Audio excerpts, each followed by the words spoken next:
예, 반갑습니다. 노노나카 백승무입니다. 제가 이 주제를 선택한 것은, 서구 연극계에서는 감정과 행위에 대한 인지과학적 접근을 굉장히 많이 하는데, 우리나라에는 진짜 1도 없어요.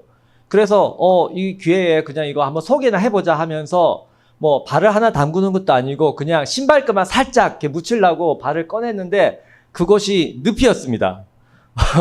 그래서 여러분들 지금 보시게 될 것은 이 뇌 용적이 부족하고 이게 능력이 미달된 사람이 이 뇌가 가는, 쉽게 말해서 골로 가는 장면을 보게 될 건데, 예, 좀 죄송한 말씀 먼저 드리고 시작하도록 해보겠습니다.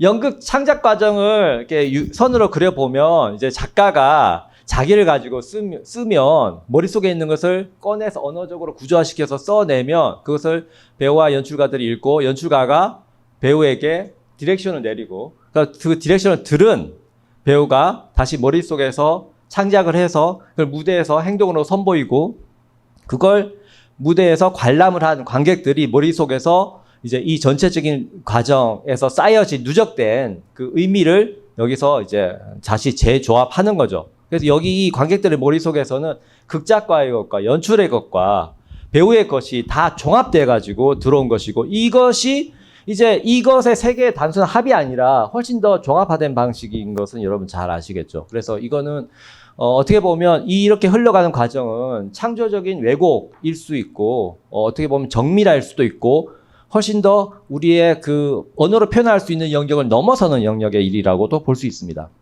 우리가 관심 가지는 일은 이 단계별로도 흥미롭지만 이 배우가 무대에서 행위를 할 때 도대체 어떻게 행위를 창조해낼 것인가의 문제에 대해서 제가 문제 제기를 하는 겁니다. 행위가 이루어질 때 무엇이 관건일까에 대해서는 아주 오랜 시절부터 감정이라고 정답을 내렸어요. 감정을 휘두르려면 대중의 감정을 휘두르려면 네가 먼저 그 감정에 빠져라라는 거예요. 이게 이제 감정이 다시 부활한 계기는 감정의 시대라고 하는 낭만주의에 와서이죠. 낭만주의에 와서 생트 알빈이라는 사람은 마음속에 불이 있어야 된다. 불이 있어야 제대로 된 감정을 표현할 수 있다. 뜨거운 배우론을 주장을 한 사람이에요. 비싼 시계의 이 디드로 같은 경우에 정반대에 말하죠. 배우는 절대 감정에 휘둘려서 안 되고 차가운 이성을 유지하는 사람이어야 된다. 그래서 언제 울지 어떻게 행동할지 철저한 계산을 가져야 되고 그래야만 감정에 휩싸인 척 관객을 요리할 수 있다. 네가 먼저 휩싸여버리면 관객들이 감을 못 잡는다는 거예요. 이 두 가지 이론을 종합한 게 바로 스타니슬랍스키의 시스템이라는 겁니다. 이 양반이 감정 생성과 유지 활용에 대한 이론을 만들었는데 이전에 그 디드로든 그 이전에 학자들이 보였던 어떤 단편과 또 소견 이런 것들에 비해서 스타니슬랍스키는 체계적으로 학술적으로 이걸 연구했다는 거죠. 그래서 연기라는 것이 타고난 끼, 영감, 그 다음에 그냥 반복 학습을 통해서 이루어지는 것이지 그거는 전수 전달될 수 없고 학습되지도 않아라는 기존의 관념을 뒤집어 엎고 누구나 다 좋은 배우가 될 수 있다라고 주장하는 것이 스타니슬랍스키였습니다. 그래서 학문적 탐구의 대상으로 만들었고 연기 요소를 잘게 쪼개가지고 하나 둘씩 연기를 훈련을 하면 된다는 거죠. 그래서 교사 학생 역할 모델로 이것을 학습 구조화 만들어서 학습의 대상으로 만들었고 그래서 학제로서 연기술이 탄생했고 이후에 전 세계적으로 연극 학교들이 만들어졌어요. 이전에 극단의 도제식으로 이루어진 방식이 이제 학습을 통해서 이루어지는 학문이 된 거죠. 이걸 짧게 시스템을 요약하면 이렇습니다.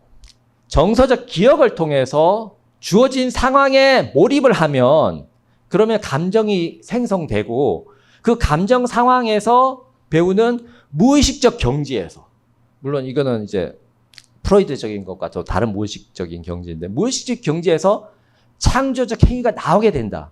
그러니까 심지어는 배우는 자기가 무엇을 한지도 모르는 경우가 가끔씩 있어요. 그런 경우가 생기는 창조의 비밀이 여기서 열린다라는 겁니다. 그래서 기억과 감정과 행위 간의 이 연속성을 발견한 것이죠. 그래서 아까 보여드렸던 그 배우가 궁리한 것을 연기를 통해서 행위 무대에서 보여주는 그 과정은 스타니슬랍스키의 시스템, 자기의 이론은 시스템이라고 이름 붙였어요. 시스템에 따르면 감정을 행위화하는 것이고, 이거는 이제 안에서 밖으로 나오는 것이고, 배우가 감정을 통해서, 감정이입을 통해서, 일체화를 통해서 배역으로 넘어가는 거. 더 이상 이제 배우가 아니라 배역만 보이게 되는 거다라고 이제 설명을 하는 거죠. 근데 이런 이론들이 뭐 향후에 나올 체화인지론을 마치 선취한 듯한 너무나 그 성견지명을 보였다는 겁니다. 체화인지론은 인지 형성에서 몸이 하는 역할, 몸의 능동적인 역할을 중요시하는 것인데, 인간은 감각 기관을 통해서 세계의 여러 그 반응들, 감각들을 받아들이죠.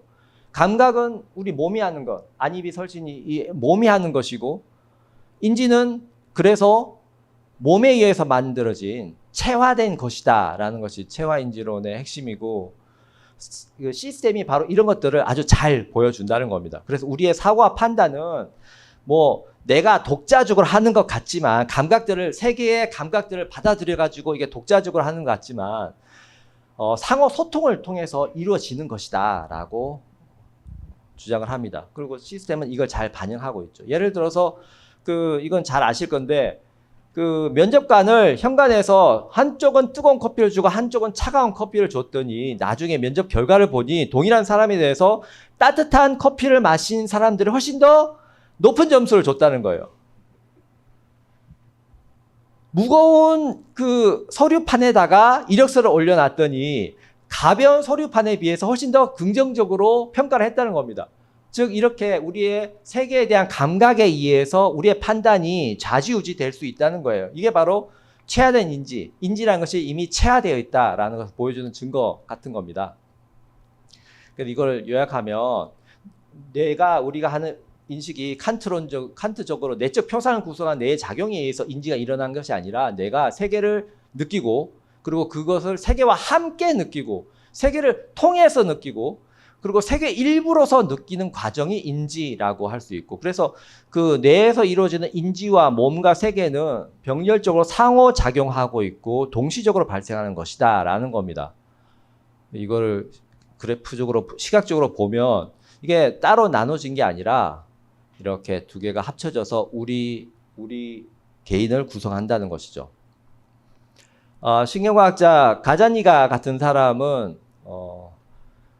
의식이 우리를 지배하는 듯 착각을 하는데, 의식은 실제로 2% 정도밖에 기능하지 않고 우리의 뇌의 대부분은 어디에 집중하고 있냐면 항상성 조절이라든가 감각, 운동 반응에 다 집중하고 있다는 거예요. 내 몸에서 지금 어떤 일이 벌어지고 있는지, 내 몸에서 지금 혈당이 높은지 낮은지에 대한 온갖 반응들을 지금 내 뇌에서 컨트롤하고 있고, 외부 세계에서 지금 무슨 일이 벌어지고 있는지 계속 반응하고 있다는 겁니다.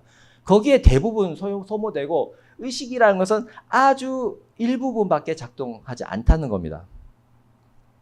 그래서 아까 봤다시피 배우의 행위라는 것은 결국 관객이 보는 것, 행위가 관건인 것이고, 바로 그 행위가 관건인 대표적인 예술이 바로 무대 예술로서 연극이라는 것이죠. 연극에서 바로 행위가 관건이라는 겁니다. 그래서 연극은 몸과 인지의 역동성, 이 체화된 인지 개념을 가장 잘 보여주는 것이고, 체화된 인지 개념에 좀 더 급진적인 하나 사조라고 할 수 있는 이넥티비즘, 또 행화주의로 번역하는데, 행화주의가 잘 발현되는 예술 형식이 바로 이거란 겁니다. 그래서 스타니슬랍스키는 이런 것들을 어떻게 반영했냐면, 감정과 행위를 분리된 작업으로 보지 않고 큰 행위 속에 하부 영역으로 잡았어요. 그 말을 설명하면 이런 겁니다. 감정과 행위를 따로 보통 너가 감정 가져, 그 다음 행위해 라고 이렇게 교육을 시켰었는데, 이렇게 만든 것이죠. 행위라는 큰 범주가 있고, 그 행위 하부에 감정과 신체를 두고, 감정은 내적 행위고 신체 행위는 외적 행위라고 규정하는 것이죠. 행위라는 것은 그 스타니슬랍스키 시스템 하에서는 변하는 거예요. 이전 상태와 이후 상태가 이렇게 변동이 생겼을 때, 의미론적으로 물리적으로 변화가 생겼을 때 그건 움직였다라고 말할 수 있고, 움직이면 바로 행위잖아요. 근데 우리의 감정도 움직인다는 거죠. 그 아무렇지 않은 상태에서 긴장된 상태로 이렇게 움직이듯이 감정도 움직이니까 이건 내적 행위라고 하자. 이거는 외적 행위라고 하자. 그래서 이걸 다 행위라는 범주의 하부에 두니까 이전에는 감정과 행위, 신체 행위의 인과론적 관계가 형성되었는데 행위 내부에서는 이 두 개가 바뀔 수가 있다는 거예요. 그래서 초기에는 감정에서 행위로 갔어요. 안에서 밖으로 갔지만 나중에 행위 분석법이라는 이론으로 행위에서 감정이 만들어질 수 있다라는 것을 주장하기 시작합니다. 그것은 뭐 현대 심리학에서 다 보여주고 있죠. 예를 들어서 뭐 행복하면 웃음이 나와가 아니라 웃어도 행복해진다는 거예요. 웃음의 근육을 의도적으로 사용하면 뉴런 차원, 뇌 차원에서는 그것이 거기서 그 행복 호르몬이 나오기 때문에 동일하게 행복한 상황을 연출한다는 겁니다.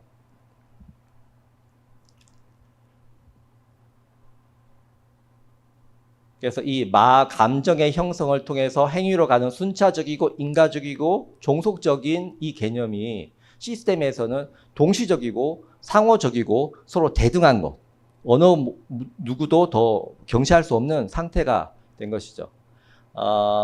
이 신경과학자 특히 체화대인지에서 아주 대표적인 교과서라고 할 수 있는 교과서를 집필한 이 리사 베럭 같은 사람은 우리가 보통 자극이 입력되면 변형계에서 감정 회로가 썩 작동해가지고 그에 따라 반응이 발생한다는데 이건 잘못된 것이다. 즉 고유한 어떤 감정 회로가 있고 누군가가 터치하면 우리의 마음이 움직인다라는 거, 이건 잘못된 것이고, 그런 감정 회로라는 것이 굉장히 우연적이고 즉흥적으로 구성된다, 만들어진다는 거예요. 상황이라든가 조건에 따라서 다 달라진다는 것이죠. 감정 생성 회로를 보통 이렇게 파페츠 회로라고 그러는데, 이게 감정이 들어왔을 때 여기서 자극이 들어왔을 때 이렇게 감정이 생성되고, 물론 동시적으로 외부 회로, 큰 회로, 이 대뇌 변형계 이쪽 대뇌 쪽으로 가는 이런 그 회로도 같이 작동하지만, 일단 파페츠 회로만 보면 이렇게 여기가 이제 편도체고 여기가 해마인데 이 두 개를 거치면서 기억과 감정이 동시 작동하게 되는데, 감정을 일단 간단하게 정리를 하면 위협에 대한 몸의 무의식적 반응, 어떤 위협 상황이 들어오면 물론 기회도 되죠. 내가 만약에 그 사자를 만났던 그 순간을 회피하기 위해서 사자 소리가 조금이라도 들리면 나는 빨리 무의식적으로 회피를 하게 되는데, 만약에 좋은 과일을 따는 그 기회를 내가 만약에 기억을 못 해가지고 놓친다면 안 되겠죠. 그래서 그걸 차지하기 위해서 내 몸은, 내 감정은 무의식적으로 작용을 일으켜가지고 그걸 따게 만드는 것이죠. 숨가쁘고 기대, 흥분이 일어나게 되는 겁니다. 느낌은 감정이 사후에 의식에 의해서 인지된 상태를 느낌이라고 정의를 하고요. 감정이 구성된다는 말은 만약에 감각을 수용하면 이 감각들이 편도로 가가지고 여기서 순간적으로 공포라는 감정이 형성됩니다. 그리고 이게 시상하부로 가고, 시상하부에서 자율신경 내분비계에서 명령을 내리는 거죠. 야, 지금 심장을 빨리 뛰게 해야 되겠는데, 도망치기 위해서 심장을 빨리 뛰게 해야 되겠는데, 혈당을 높여가지고 에너지원을 확보해가지고 오래 도망칠 수 있도록 해야 되겠는데, 이런 절차를 가진다는 거죠. 이건 거의 무의식적 단계이고, 느낌을 이제 공포라는 느낌, 이 몸속에서 코르티졸이 돌고 심장이 빨리 뛰고 하면 뭐 여러 가지 그 호르몬이라든가 신경 전달 물질이 나오면 이제 그걸 느낌으로써 뭐 그게 좋은 느낌이든 나쁜 느낌이든 느끼게 되겠죠.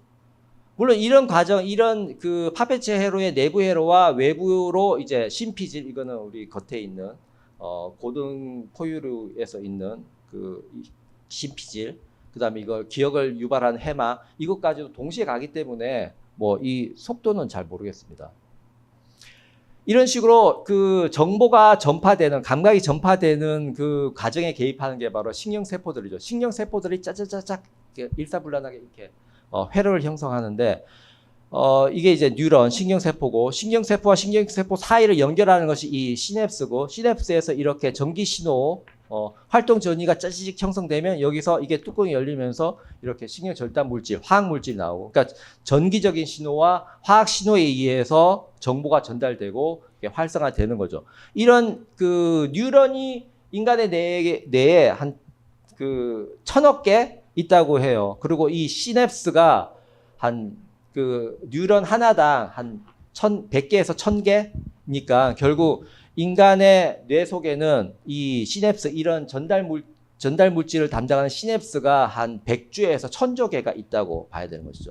이런 것들이 외부 감각이 딱 전해지면 하나의 통로로 가는 것이 아니라 이렇게 여러 가지 회로를 통해서 쫙 전달이 된다고 해요. 그래서 이걸 연결 패턴이라고 부르는데, 이런 연결 패턴을 통해서 감정이 형성된다는 겁니다. 근데 이게 연결 패턴이 이렇게 정해진 게 아니라 항상 유동적이라는 거죠.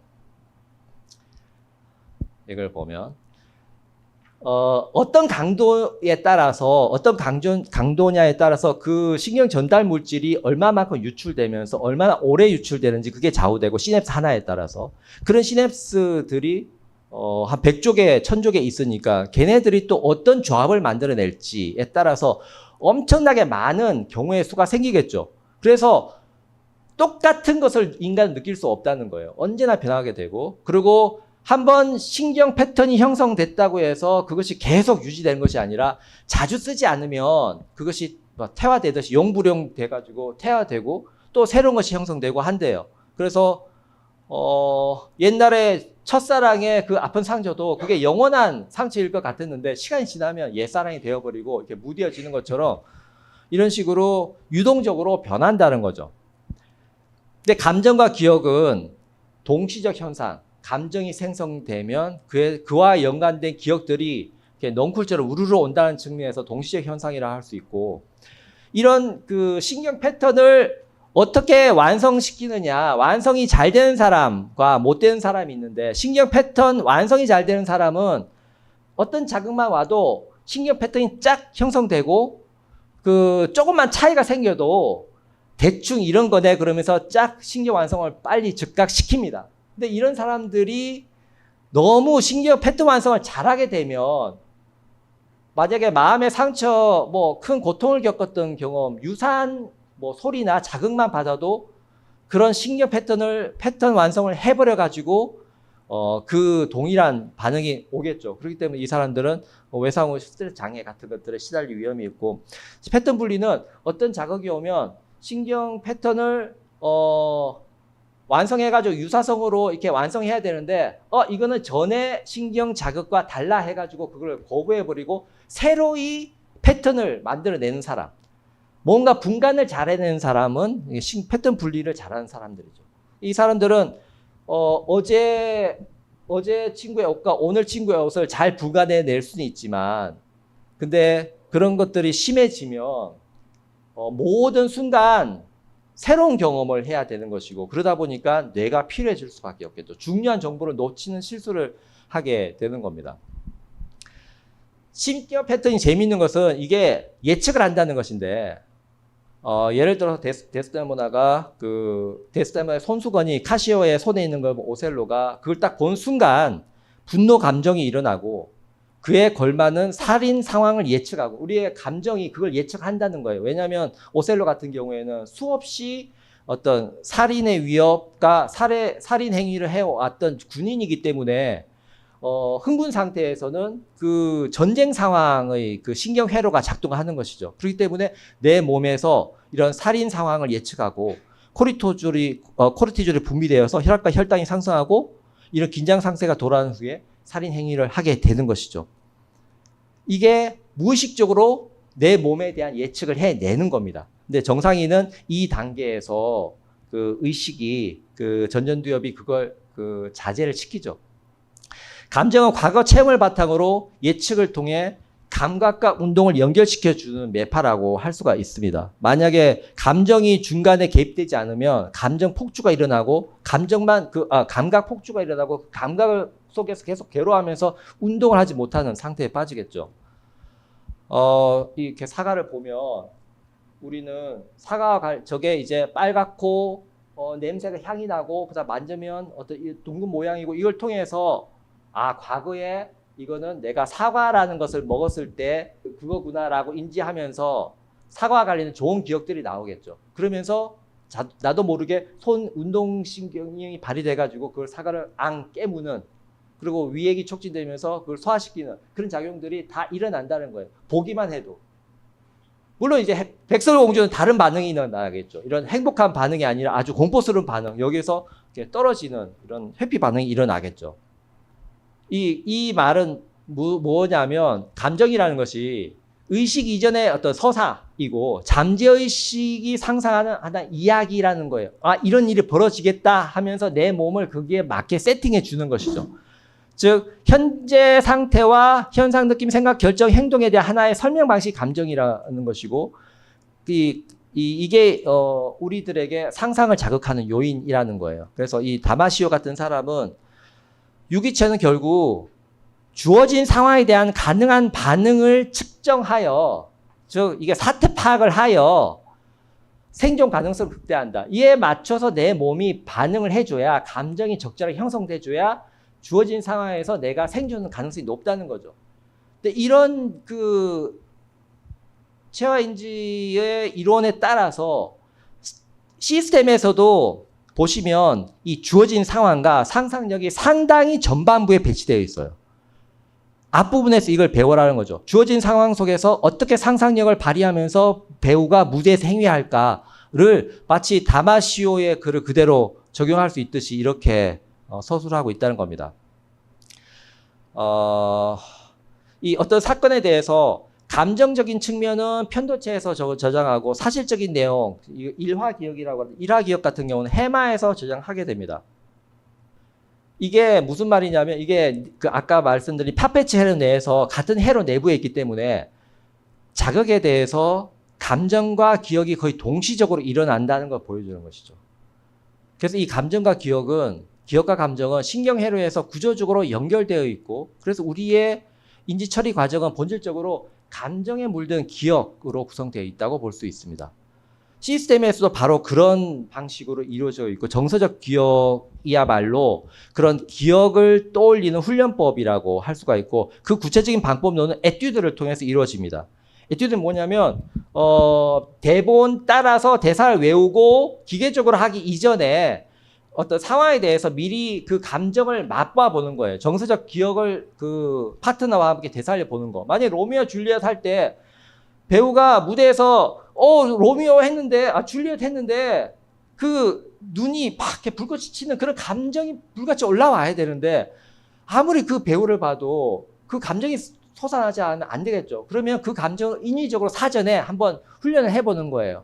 그래서 두 사람이 뭐 이렇게 한번 이런 것도 해보고 이런 상황도 해보고 저런 상황도 해보면서 서로 좋았던 감정을 만들어 나가고 그 감정을 딱 고정시킵니다. 고정시킨 다음에 그 감정을 이제 그 줄리엣에서 처음 만난 순간 한번 되살려 보는 것이죠. 그게 잘 살아나면 성공한 것이고, 아니면 또 반복해야 된다는 겁니다.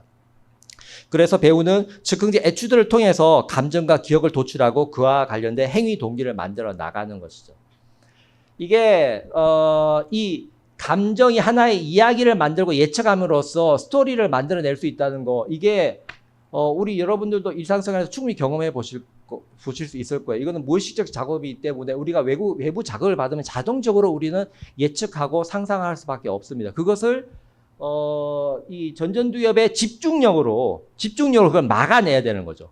이 상상의 나래를 막아내야 되는 것인데, 만약에 이 전전두엽 피지를 조금이라도 집중력을 떨어뜨려서 쉬게 만들면 언제든지 우리는 상상의 노예가 될 수밖에 없는데, 이게 바로 이런 뇌 작업의 결과가 아닌가 싶습니다. 그래서 이런 작업들, 이런 과정들이 생긴 것은 진화론적으로도, 진화심리학적으로 꽤 근거가 있는데, 이 호모 사피엔스가 감정을 전달하는 이유, 즉 많은 정보를 이야기 속에 담아서, 권선징악을 비롯한 온갖 정보를 이야기를 담아서 전파를 해야 되는데, 그러기 위해서는 감정이라는 조미료가 없었으면 그 이야기, 많은 정보를 글자도 없던 시대에 전달할 수 없었겠죠. 역으로 감정이야말로 인간이 사는 맛을 주는 것이기 때문에 이야기의 형식으로 만들어서 그 감정을 전달해서 사람들을 울게 하고 웃게 하고 만들 수 있었다는 것이죠. 시스템은 바로 그런 원리의 토대에서 이렇게 만들어졌다는 겁니다. 그래서 기억 형성이 주인 해마가 상상력 동안 그 줌으로 삼고 있어요. 그러니까 기억이라는 것은 팩트에 근거한 떠올림인데 팩트가 없더라도 떠올림이 같은 해마에서 이루어진다는 거예요. 웰스 같은 경우에는 일화 기억을 떠올린다는 것은 다시 사는 효과가 있다라고 말했는데 이게 이 릴리빙이라는 표현을 쓰셨는데 이게 그 러시아의 체험이라는 단어와 그 구조가 똑같아요. 다시 사는 것. 이걸 그대로 이 사람이 표현하고 있습니다. 그래서 기억한다는 것은 다시 체험하기, 뭔가 하기라는 것이고 심지어는 사과를 볼 때도 사과를 생각할 때도 사과라고 말할 때도 동일한 뉴런 시스템이 작동을 한대요. 그래서 뇌과학 차원에서는 체험과 기억과 언어가 동일한 과정이 되는 것이죠. 행위에 대한 문장을 읽으면 행위할 때, 직접 행위를 할 때와 동일한 뇌의 일부 뉴런이 활성화되고, 그러니까 문장만 읽었으니까 그렇지만 만약에 본다면 훨씬 더 자극이 강하겠죠. 우리는 인간은 지금 그 호모사피엔스는 그 시각 중심으로 발달했으니까 후각의 영역은 이미 퇴화됐으니까요. 그래서 배우의 연기를 보면 그걸 보고 있는 관객들은 할 때와 직접 그 행위를 할 때와 동일한 어떤 동조화 현상을 보인다는 거예요. 이게 오늘날 아주 각광받고 있는 거울 뉴런 시스템이라는 거죠. 거울 뉴런 시스템 같은 경우에는 아주 많은 연구가 지금 이루어지고 있습니다. 그래서 이 시스템은 이런 그 인지과학적인 그 정보와 아주 유사한 방식으로 기억, 보기, 하기, 말하기 이런 것들이 연동되게끔 하는 체화인지적 행화적 훈련 과정이다라는 것입니다. 그것이 에튜드를 통해서 이루어질 수 있다는 것이고 이런 과정이 다 체화된 인지에서는 은유를 아주 중시하는데 은유라는 것이 이제 경험한 바를 신체적 체험을 힘든 개념에 투사하는 것이고 내 마음은 호수요 할 때 호수는 우리가 이미 오감을 통해서 알고 있는 것이고 이걸 마음이라는 알 수 없는 개념에 적용시켜 가지고 이해라는 방식이죠. 은유의 방식이고 은유의 방식이 세계를 이해하고 확장하는 데 큰 힘을 발휘하는데 삶은 달걀이다 또 마찬가지고 오늘 이걸 하고 싶었는데 오늘 제가 못한 것의 목록입니다. 이게 귀를 기울이셔야 되고 터트려야 되고 따뜻한 체험을 하셔야 되고 뭔가 보내는 체험을 하셔야 되고 잡는 체험을 해야 되고 뭔가 들어오는 거 가는 거 나가는 거 이런 것도 해야 되는데 이런 추상적인 표현들은 다 은유적인 표현으로서 신체화된 개념을 사용하고 있죠. 이것도 마찬가지입니다. 그래서 신체 경험에 근거하지 않는 추상적 영역은 개념화될 수도 없고 이해될 수도 없다. 그래서 은유는 대표적인 그 체화인지 개념이라고 할 수가 있다. 잘 아는 야콥슨의 개념을 볼 수 있고요. 그 바렐라의 그 몸의 인지과학은 체화인지론의 아주 또한 교과서 같은 작품인데 여기 보면 뒤에 용수의 중간 사상에 대해서 한참이나 설명하고 있어요. 그러니까 심신 이원론이 정착되기 이전에 이미 동양에서는 심신 이원론, 체화된 인지에 대한 어떤 각성, 통찰이 있었다라는 걸 보여주기 위해서 용수의 이야기를 꺼내고 있는데 유사한 내용들이 제가 보기에는 그 육조 해능에 나오는 비풍 비번에서도 발견된다고 생각합니다. 그러니까 깃발이 움직이느냐, 바람이 움직이느냐. 그때 육조 해능이 등장해가지고 마음이 움직이는 것이다 그러면서 주변을 평정했죠. 그러니까 흔들리는 마음, 흔들리는 바람, 흔들리는 깃발 이런 것들은 다 실제하지 않은 것이고 실제하는 것은 흔들림의 관계만 있는 것이죠. 이런 관계, 상호작용 이것이 바로 마음을 만드는 것이고 우리의 마음을 만드는 것이고 외부 세계를 만드는 것이다 라는 거죠. 그러니까 중요한 것은 나의 주관도 아니고 외부의 객관도 아니고 오직 그 주관과 객관의 상호소통과 협력, 상호작용, 관계만이 중요한 것이다라는 걸 보여주는 사례입니다. 그래서 이걸 설명하면서 제가 드리고 싶은 말은 뭐 이렇게 제임스의 그 심리학이 현상학이라는 철학을 끌어올리는 어떤 촉매가 된 것처럼 이런 체화된 인지, 행화의 이론 이런 것들이 나중에 새로운 어떤 철학이라든가 새로운 문학 이론에 대한 맹아로서 작용하지 않을까, 그에 대해서 우리가 준비해야 되지 않을까라는 생각으로 이 강의를 준비했습니다. 여러분 감사드립니다.